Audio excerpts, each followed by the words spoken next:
Thank you, and I'm delighted that we're joined by last year's chair of the Antitrust Committee, Senator Klobuchar. You know, it's incredibly interesting.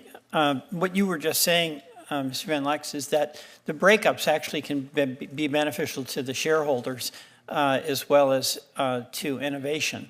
So is there an outline of examples where that actually has happened that could be just a handy reference for us?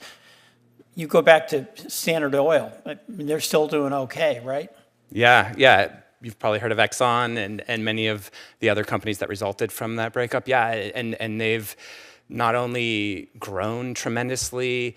By the way, it's also interesting that before those breakups, the company that's about to be broken up always screams bloody murder. No, you can't do this. It's going to mess up our operations. It's going to ruin the industry. And then lo and behold, that doesn't happen. I want to just talk about something that's really simple, but just drives Vermont farmers crazy, and that's this right to repair thing. It's very simple in a way. And you've got a farm industry. You've got farmers who, if nothing else, can fix things because they have to. They can't afford. But they buy a tractor now, and they are absolutely required to use the high-cost repair services of John Deere. Anybody want to address how in the world that's fair?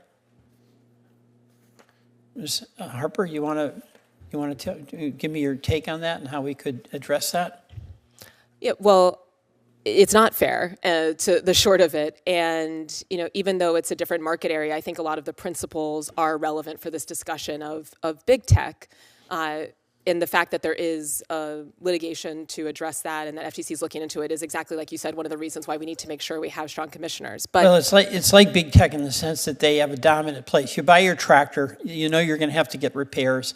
You pay a price, a pretty hefty price to get the product, and then you're locked in if they use that pricing power and also the fact that you have this tractor that's incredibly expensive and it's absolutely existential for your well-being as a farmer. I mean, in that sense, it's very similar to the pricing power, Mr. Kent, that you talked about with big tech, right? And the loss of power for the farmer. And I think that's another consistent. All right, just I'll ask Mr. Tan, if you would. The argument from the business that's created it is that this is our intellectual property. We figured out how to make this tractor, and we sold it to you at a fair price, but we've got now a computer program that you have to have in order, or we have to have and we pay for in order for us to fix it. So they justify their demand for payment, and that's the free market argument that many people in this House and Senate buy. But on the other hand, it makes powerless the farmer. Talk to me about that. Senator, I'm less familiar with this particular situation, but where my head goes is ultimately there should be in sort of desktop computers, for instance, there's a computer company called the Framework Computer that is an open and interoperable computer, and that's where my head goes. Competition is a pathway to giving people alternatives, and my hope is that perhaps this subcommittee could consider also. Okay. Let me go to Mr. Van Loo. Thank please. You for that. Thank you. I mean, the John Deere in this case, but it can be Google, it doesn't matter, name your company, is going to say, hey, we created this and don't bother us, okay? It's a fair price. But the consumer has literally no power, and in this case, a farmer consumer.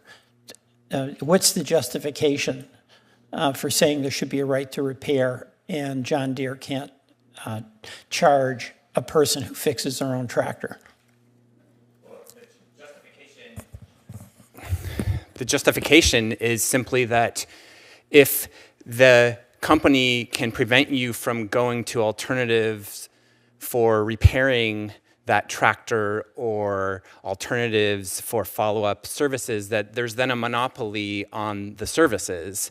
You're at the mercy of the business. And they offer so many different reasons why there shouldn't be access to repairs. They say privacy, we have sensitive data in these cars, you can't repair cars because of that. They say intellectual property. These are pretexts for controlling information. Okay, thank you. I yield back, Mr. Chairman, thank you. Senator Moody.